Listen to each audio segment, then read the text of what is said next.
लेते हैं, उसको पीटते हैं या कुछ खुद कर लेते हैं। ऐसे लोग ज्यादा मतलब भाई हालात बद से बदतर हो जाता है भाई। ऐसे कई बार ऐसी स्थितियां बन जाती है कि लोग बहुत ही ज्यादा बिखरने की स्थिति में आ जाते हैं, बहुत ज्यादा टूटने की स्थिति में आ जाते हैं। मैं कल भी यही बात कर रहा था। लेकिन ऐसे हालात में भी जो अपने आप को संभाल लेते हैं भाई, जो अपने आप को पूरा ताकत के साथ है ना एक सही दिशा में आगे बढ़ा लेते हैं, वो लोग विनर बन जाते हैं। क्योंकि हालात खराब होने का मतलब you are on the your peak. आप अपने सबसे हाईएस्ट पीक पे आ चुके हैं, हाईएस्ट पीक पे है, और यहां से आपका फैसला आपकी जिंदगी को डिसाइड करने वाला है। तो कहां जाना है आपको, कैसे जाना है, इस तरह से। तो आप क्या करना है आपके लाइफ में, एक तो ये बिल्कुल बेटा क्रिस्टल क्लियर होना चाहिए लाइफ में कि मुझे ना ये करना है, मुझे ये बनना है, मुझे यहां जाना है। आप हिंदुस्तान के बाद ज्यादातर लोगों को पूछ लीजिए, बुला बुला के आप सर्वे करवा लीजिए, आप लाख लोगों को पूछेंगे ना तो शायद आपको 2, 5, 10 या 1500 आदमी मिलेंगे जो ये बता देंगे कि मैं जीवन में ये करना चाहता हूं। और जिनको खुद को नहीं पता होता है जिंदगी में क्या करना है भाई, जिसको ये नहीं पता कहां जाना है मुझे, उसको कोई कहीं नहीं ले जा सकता। बाकी किसी चीज की परवाह नहीं करनी चाहिए भाई। बाकी तो ये मान लीजिए अगर ज्यादा, क्योंकि वो भगवान जो है ना ईश्वर, अगर किसी की ज्यादा परीक्षा ले रहा है, मैं कई बार ये बात कह चुका हूं, तो ये मान लीजिए कि वो आपको जिताना चाहता है, वो आपको चैंपियन बनाना चाहता है। और बहुत बार ऐसे लोग, आपने ऐसे लोगों के बारे में सुना होगा, पढ़ा होगा, देखा होगा, जाना होगा। कुछ लोग ऐसे होते हैं जिनके सामने इतने बुरे हालात आ जाते हैं कि आप सोच नहीं सकते। कुछ लोग तो केवल उनके बुरे हालात को देख के भैया सदमे से ही मर जाए, उनको देख के जो है ना अपनी हालत जो है ना इतनी बदतर करके, मतलब ऐसे ही कुछ लोग ऐसे ही मर जाते हैं, कुछ लोग उनको देख के मर जाते हैं। लेकिन जिनके साथ ये गुजरता है उनमें से भी बहुत सारे ऐसे होते हैं जो हारते ही नहीं कभी, जो कभी हारते नहीं है, जो हमेशा लड़ते हालातों से, क्योंकि उनको पता है मैं किस लिए बना हुआ हूं, मैं किस लिए यहाँ धरती पे आया हूं। उनको पता होता है मैं किस लिए यहाँ आया हूं, और जो जिनको पता होता है मैं किस लिए यहाँ आया हूं, वो बेटा अच्छा कर जाते हैं। बाकी तो ज्यादातर लोगों को पता ही नहीं होता क्या करने आए हो भाई जी, पता नहीं कहाँ जा रहे हो भाई जी, पता नहीं है ना, कहाँ नहीं जा रहे हो भाई जी, पता नहीं क्या करने में हो भाई जी, पता नहीं है ना क्या, मतलब ये हालत है लोगों की। स्थितियां ऐसी है, लोगों को पता नहीं होता मुझे क्या करना है, कहाँ जाना है, किस तरह से करना है। लेकिन कुछ लोग भाई बहुत ही गजब कर जाते हैं, कुछ लोग शानदार कर जाते हैं। तो आपको फैसला करना है, करना क्या है जिंदगी में भाई, कहाँ जाना है। मतलब लोग तो जो है ना, लोग तो बहुत मजाक उड़ाते हैं बेटा, और लोग तो कभी भी ये नहीं चाहेंगे कि आप सफल हो जाओ। देखिए 100 बातों की एक ही बात है, लोग कभी नहीं चाहेंगे कि आप सफल हो जाओ। आप कभी भी वो कभी भी नहीं चाहेंगे कि आप सफल हो जाओ। फैसला आपका है बेटा, क्या करना है जिंदगी में। तो बेटा बहुत ही ज्यादा तूफानी बन जाओ, गजब। हालात कितने भी बिखरने वाले आ जाए, अपने आप को कभी नहीं बिखेरना है, उल्टा ज्यादा स्ट्रॉन्ग करना है भाई, ज्यादा स्ट्रॉन्ग करना है। आपने है ना कुछ ऐसे एग्जाम्पल सुने होंगे दुनिया में, जो ज्यादा बुरे हालात में ज्यादा स्ट्रॉन्ग हो जाते हैं, बहुत स्ट्रॉन्ग हो जाते हैं। और कुछ लोग जो है बेटा अपने आप को खत्म कर लेते हैं। तो आप करना क्या चाहते हैं जीवन में, उसका एक तो फैसला कीजिए। हालातों की परवाह मत कीजिए। जिंदगी में कैसे बुरे हालात आ जाए, कितना ही बुरा आ जाए, मतलब क्या बुरा आएगा, क्या बुरा आ सकता है भाई। अभी मैं आपको एक बच्ची के बारे में बताने वाला हूं जिसके बारे में सुन के आपके रोंगटे खड़े हो जाएंगे, आपके रोंगटे खड़े हो जाएंगे, आप हिल जाएंगे अंदर से, आप बिल्कुल पागल हो जाएंगे। सर ऐसा कैसे हो सकता है, कोई इंसान इतने बुरे हालात के बावजूद गजब कैसे कर सकता है। तो मैं आपको बताऊं, एक बेटी है, बहुत ही जबरदस्त उसकी स्टोरी है। ये है बेटी एक फिलीपींस, आप लोगों ने सुना होगा, जहां पर हम लोग पढ़ते हैं IRRI है, काफी सारे लोग जानते हैं, Indian rice research institute, Manila Philippines. वहां की एक बेटी कहानी बेटा। वहां पे एक शहर है जिसका नाम है जेम्बोनगा करके शहर है, एक प्रायद्वीप है वहां पर। वहां की एक कहानी है, और उस कहानी के अंदर एक बेटी है जिसका इतना बुरा हालात आ जाता है कि आप सोच नहीं सकते। 25 सितंबर 2000 की बात है बेटा, 25 सितंबर 2000, जब एक बेटी थी, 11 साल की उम्र थी उसकी, मेरिकेल एप्टेन 11 साल की उम्र, और वो अपने अंकल के साथ पानी लाने के लिए बाहर गई हुई थी। सुनना बेटा, सुनना, फट जाएगा आपका दिमाग। रास्ते में 4-5 लोग उन दोनों चाचा को और भतीजी को घेर लेते हैं, और सारे के सारे लोग धारदार हथियारों के साथ होते हैं, और वो बहुत बुरी तरह से उनके ऊपर आक्रमण कर देते हैं, अटैक कर देते हैं। और उनके अंकल जो है ना, वो बचने के लिए जमीन पर झुक जाते हैं, लेकिन जैसे ही झुकते हैं वो लोग उनको बहुत बुरी तरह से मारना शुरू कर देते हैं, जबरदस्त तरीके से मारना शुरू कर देते हैं। मतलब पागल हो जाते हैं वो लोग, काटने लग जाते हैं, मारने लग जाते हैं, इतनी बुरे हालात। ये देखकर वो बच्ची सदमे में आ गई, उसको शौक लग गया, बोला क्या हो रहा है, समझ में नहीं आया। और उसने जब उनको गौर से देखा तो उन सबको जानती थी, वो सारे के सारे उसके पड़ोसी थे, सारे के सारे आसपास के लोग थे। और उसको पता था कि अगर उसने भागने की कोशिश की तो बच नहीं पाएगी, उसकी जान अब बचेगी नहीं। बहुत ही बुरी तरह से वो लोग पागल हो रहे थे, राक्षस बन गए थे वो तो। और वो छोटी थी इसलिए जो ना हत्यारे उसके पास आसानी से पहुंच गए। वो बहुत चिल्लाने लग गई, वाघ को वाघ ने एकाएक टेक, मतलब उनकी भाषा में चिल्ला रही, मुझे मत मारो, मुझे मत मारो, मैंने कुछ नहीं किया, मुझे मत मारो। आप सोच सकते हैं एक बेटी जिसके सामने लोग हथियार लेके खड़े हैं और वो कितने बुरे हालात से गुजर रही, लेकिन वो दरिंदे थे, उन्होंने उसकी एक भी नहीं सुनी और बुरी तरह से उसको मारने लगे। और एक उनमें से ने उसने गले पर चाकू से वार कर दिया। जैसे ही चाकू से वार कर दिया वो जमीन पे बेहोश होकर गिर गई। और थोड़ी देर में जब उसको होश आया तो उसने देखा वहां खून ही खून था, वो लोग वहीं खड़े थे। उसने बिना किसी हरकत के, क्योंकि उसको पता था अगर मैं कुछ भी हिलूंगी डुलूंगी तो शायद ये लोग मुझे खत्म कर देंगे, मार देंगे, तो उसने हरकत करना भी बंद कर दिया, उसने हिलना डुलना भी बंद कर दिया।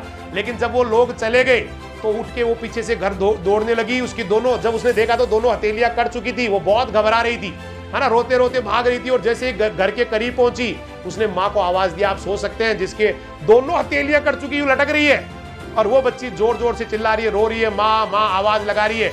और जैसे ही वो घर पहुंचती है तो माँ उसकी हालत देख के बहुत बुरी हालत हो जाती है माँ की। माँ ने उसको तुरंत एक कंबल में लपेटा और सीधी हॉस्पिटल में ले गई। दूर था हॉस्पिटल, काफी लंबा समय लग गया जाते जाते। डॉक्टर को भी उम्मीद नहीं थी कि ये इस बच्ची को बचा पाएंगे। 5 घंटे तक उसका ऑपरेशन चला, 5 घंटे ऑपरेशन चला। 5 घंटे के बाद में डॉक्टर्स ने आके कहा कि हमने उस बच्ची को तो बचा लिया लेकिन उसके हाथ नहीं बचा पाए, हमने उसके हाथ काटने पड़ गए हमें। बस परेशानियां यही खत्म नहीं हुई बेटा। जब वो वापस घर लौटती है तो वो लोग उसके घर को लूट के जला देते हैं। उनके पास हॉस्पिटल का बिल भरने के पैसे नहीं होते हैं। लेकिन एक दूर के रिश्तेदार थे, आर्च बिशप एंटोनियो लेडेस्मा, उन्होंने मदद किया, बिल भी भरा उन्होंने और साथ साथ उन्हीं की सहायता से उन अपराधियों को सजा भी हो गई। कुछ हो जाने के बाद भी उसने कभी भगवान को नहीं कोसा कि प्रभु मेरे साथ ऐसा क्यों किया, मुझे क्यों इतना बुरा बना दिया, मेरे हाथ क्यों काट दिए, है ना, इतना बुरा जीवन मेरा क्यों कर दिया। लेकिन क्योंकि उसने कहा कि प्रभु कोई बात नहीं, आपका धन्यवाद, जो करना था आपने कर दिया, लेकिन मैं इस दुनिया में जो आई हूँ वो बहुत अच्छा करने के लिए आई हूँ और शायद अच्छा करने के लिए आई हूँ, इसीलिए प्रभु आपने मुझे बचा लिया। इतने बुरे हालात के बावजूद, इतना होने के बावजूद मुझे बचा लिया। उस बेटी ने, उस मेरी केल ने हाई स्कूल की पढ़ाई पूरी की। 2008 में होटल मैनेजमेंट का कोर्स किया और बचपन से खाना बनाने का बहुत बड़ा शौक था, तो 2011 में सेफ बनने की शिक्षा पूरी कर ली, मतलब सेफ बन गई। और डिसेबिलिटी थी भाई, हाथ कटे हुए थे। लोग जो है ना, जब उसने अच्छा करना शुरू किया तो धीरे धीरे वो मीडिया में आना शुरू हो गई, लोगों को दिखने लग गई कि देखो इतने हाथ कटे होने के बावजूद भी इतना गजब कर रही है। और उसका कार्यक्रम चलने लगे और उसका एक कार्यक्रम देख के होटल एडसा सांग्री ला कोई होटल थी, होटल एडसा सांग्री ला, मनीला फिलीपींस में, वहां पर उसको प्रोजेक्ट करने का काम करने का मौका मिला। उसने बहुत जबरदस्त काम किया और उसके जो शेफ थे 5 हाथ वाले, वो कहते थे कि वो हर काम अपना खुद कर लेती थी, केवल कभी कभी कोई गर्म पात्र है या कोई ढक्कन खोलना है सीसी का, उस समय हम उसकी मदद किया करते थे। जिस बच्ची के दोनों हाथ आप देख पा रहे हैं, दोनों हाथ नहीं है, इसके बावजूद वो अपना काम करती थी, अपना शानदार। और लाखों लोगों को उसने प्रेरित किया, न जाने कितने इसको प्राइजेस मिले, जबरदस्त दुनिया के लिए मिसाल बन गई।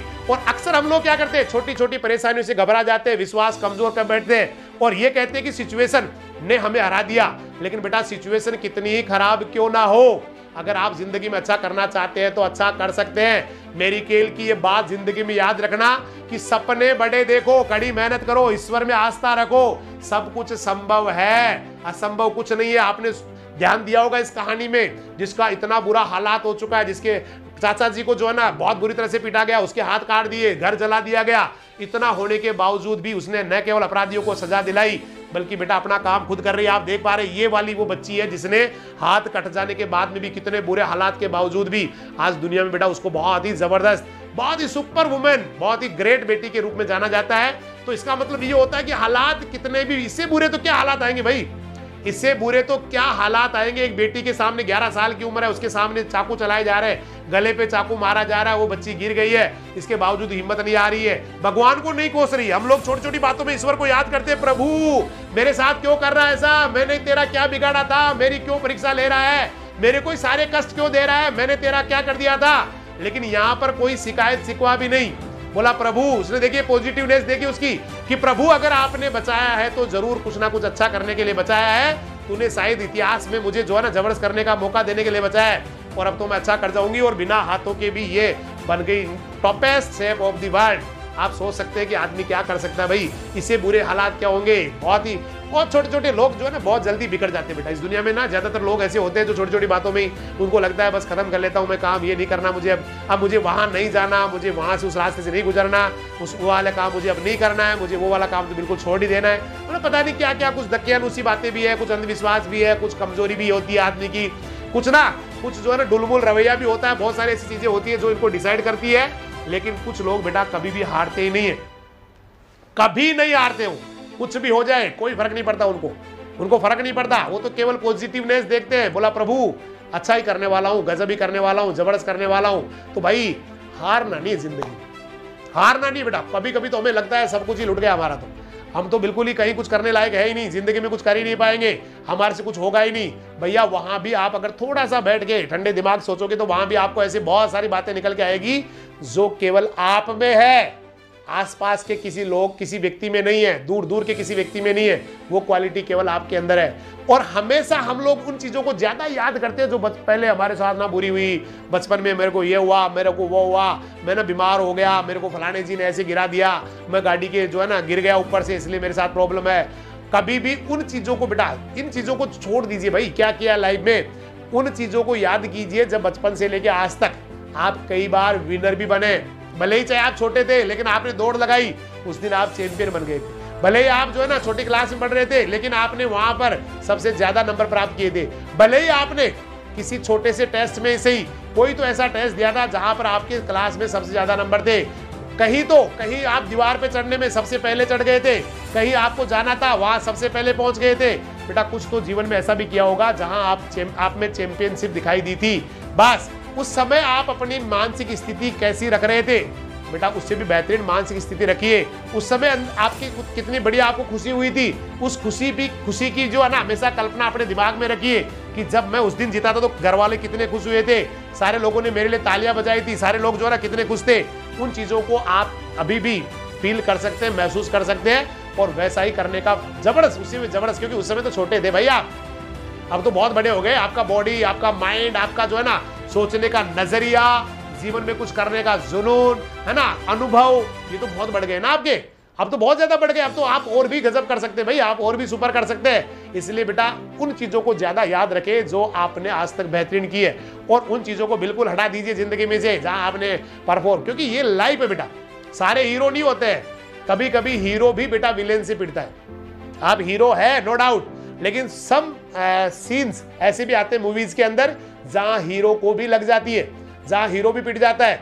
लेकिन अल्टीमेट जो उस मूवी का एंड तभी होता है जब हीरो जीतता है, जब विलेन मरता है या विलेन पिटता है या विलेन हारता है, तभी उस मूवी का एंड होता है। और आप अपनी जिंदगी के बेटा हीरो है, हमेशा याद रखिए, you are the super star of your life, you are the super star of your life. और तब तक आपके जीवन की मूवी एंड नहीं होने वाली जब तक आप बेस्ट नहीं कर जाएंगे, जब तक आप सुपर नहीं कर जाएंगे, क्योंकि अल्टीमेट हीरो को ही जीतना होता है, विलेन कभी नहीं जीतता बेटा। और विलेन अगर जीत रहा है तो ये मान लेना पिक्चर अभी बाकी है, पूरी पिक्चर नहीं हुई है, क्योंकि जब हीरो जीतेगा तो ही मूवी एंड होगी। और आप अपने जीवन के हीरो नहीं बेटा, सुपर हीरो है, महा हीरो है, सुपर स्टार है, अच्छा करने वाले, जीवन में गदर मचाने वाले, जबरदस्त करने वाले।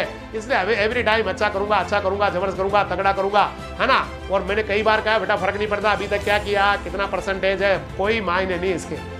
अभी क्या सोच रहे हैं, क्या चल रहा है आपके अंदर, यहाँ क्या गुडरगू हो रहा है भाई, अंदर क्या खिचड़ा पक रहा है, अंदर क्या आंदोलन चल रहा है आपके अंदर, क्या हेजिटेशन चल रही है ना, किस तरह की भावनाएं आपके अंदर चल रही है, अपने जीवन को किस रूप में देख रहे हैं, चैलेंजिंग रूप में देख रहे हैं, रोमांच के रूप में देख रहे हैं, तो एक दिन चैंपियन बन जाएंगे।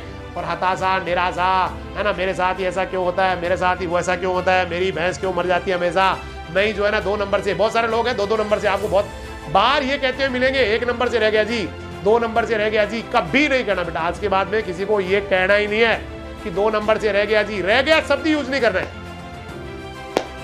रहा नहीं, ये मेरे लिए जी एक मौका था, इस मौके को ना भुना के अगले वाले को बहुत जबरदस्त करूंगा जी, तगड़ा करूंगा जी। इसलिए आज के बाद में नेगेटिव वर्ड यूज नहीं करना है। मैं तो ये 2 नंबर से रह गया था, क्योंकि अगर बार बार ऐसा करोगे ना भाई, 2 नंबर से रह गया था, आधा नंबर से रह गया था, 1 नंबर से रह गया था, 2 नंबर से, तो आपका सबकॉन्शियस माइंड इस चीज को बड़ा तगड़े तरीके से एक्सेप्ट कर लेगा कि आप तो 1 या 2 नंबर से रहते हैं और लाइफ टाइम आप 1 या 2 नंबर से रहते जाएंगे। मेरी गारंटी है, मेरी गारंटी। अगर आपने बार बार अपने दिमाग को ऐसे इंस्ट्रक्शन देना शुरू कर दिया, मैं तो 1-2 नंबर से रह गया था, मेरे साथ तो ऐसा हो गया था, एक्सक्यूजेज अगर ढूंढना शुरू कर दिया, तो माइंड को तो भैया, माइंड पता क्या करता है, आप कुछ भी उसको कोई भी छोटा सा हिंट दे दीजिए, ब्रांचेस निकालना शुरू कर देता है। ब्रांचेस निकलती है उसके अंदर से 1 से 2, 2 से 4, 4 से 8, और स्पीड से पूरा का पूरा आपको वैसे ही जैसे आप माइंड को हिंट देंगे, इंस्ट्रक्शन देंगे, वैसे आपका माइंड पूरी तरह से वैसा हो जाएगा, और जैसा माइंड होगा वैसे ही आपका बॉडी हो जाएगा, क्योंकि बॉडी डायरेक्टली पूरी तरह से कंप्लीटली जो है ना बेटा माइंड से ही कंट्रोल होती है। माइंड जैसा सोचता है वैसे ही बॉडी करती है। अच्छा सोचिए, आगे बढ़ने के बारे में सोचिए, हमेशा पॉजिटिव चीजों को अपने अंदर रखिए, तूफान बचाते रहिए, और कभी भी अपने दिमाग को कभी नहीं कहना